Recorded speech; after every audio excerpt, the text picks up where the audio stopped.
یہ صدا حریت جموں کشمیر ہے، پیش خدمت ہے خصوصی اپ ڈیٹ۔ بھارت کے غیر قانونی زیر قبضہ جموں کشمیر میں کل جماعتی حریت کانفرنس کے جنرل سیکرٹری مولوی بشیر احمد عرفانی نے غیر قانونی بھارتی قبضے سے آزادی کی حق پر مبنی جدوجہد میں اپنی قیمتی جانیں قربان کرنے والے کشمیری شہداء کو شاندار خراج عقیدت پیش کیا ہے۔ انہوں نے بھارتی فوجیوں کی طرف سے جاری قتل و غارت، زیر حراست اور جعلی مقابلوں میں بے گناہ نوجوانوں کے قتل اور جبر استبداد کی دیگر کارروائیوں کی شدید مذمت کرتے ہوئے کہا ہے کہ بھارت مقبوضہ علاقے میں بڑے پیمانے پر جنگی جرائم کا ارتکاب کر رہا ہے۔ ڈیموکریٹک فریڈم پارٹی نے بھارتی فورسز کے ہاتھوں بے گناہ کشمیری نوجوانوں کے مسلسل قتل پر شدید تشویش کا اظہار کرتے ہوئے اسے بدترین ریاستی دہشت گردی قرار دیا ہے۔ ڈیموکریٹک پولیٹیکل موومنٹ کے چیئرمین خواجہ فردوس نے جیلوں میں غیر قانونی طور پر نظر بند کشمیریوں کی حالت زار پر تشویش ظاہر کرتے ہوئے کہا ہے کہ نریندر مودی کی فسطائی بھارتی حکومت نے 5 اگست 2019 کو مقبوضہ علاقے پر شب خون مار کر عالمی قوانین کی کھلی خلاف ورزی کی۔ انہوں نے کہا کہ اس مذموم کارروائی کو 2 برس مکمل ہونے کو ہے اور کشمیری عوام اس دن کو یوم سیاہ کے طور پر منا کر بھارت کو پھر یہ باور کرائیں گے کہ انہیں اس کا غیر قانونی قبضہ ہرگز تسلیم نہیں۔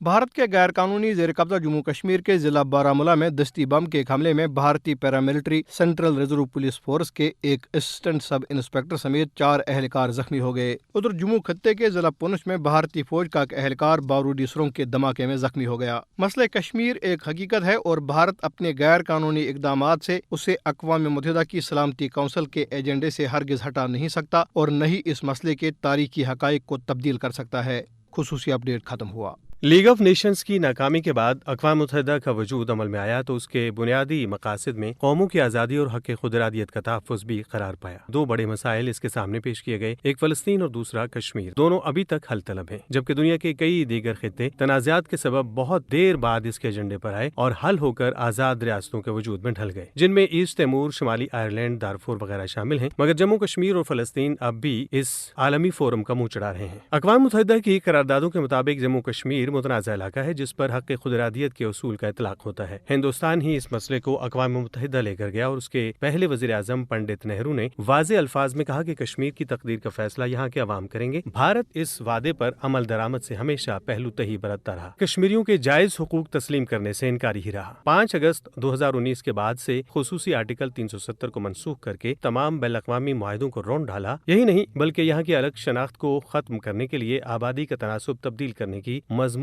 کوششوں کا آغاز ہو گیا۔ مودی حکومت یہ سب کچھ کر کے دراصل اقوام متحدہ کی قراردادوں کی خلاف ورزی کی مرتکب ہو رہی ہے، لیکن اس کا جبری قبضہ ان اقدامات کے نتیجے میں مضبوط ہونے کے بجائے کمزور ہو رہا ہے، کیونکہ اس کے پاس اب کوئی جواز باقی نہیں رہا کہ وہ اس ریاست کو آخر کس اصول اور ضابطے کے تحت ہڑپ کرنا چاہتا ہے، جبکہ اس کے برعکس پاکستان کا موقف مبنی بر حق ہے، کیونکہ وہ کشمیری عوام کے حق خود ارادیت کی حمایت کرتا ہے اور اس حمایت کی بنیادیں اقوام متحدہ کی وہ قراردادیں ہیں جو دونوں ممالک اور دنیا کے تمام ممالک نے تسلیم کر رکھی ہیں۔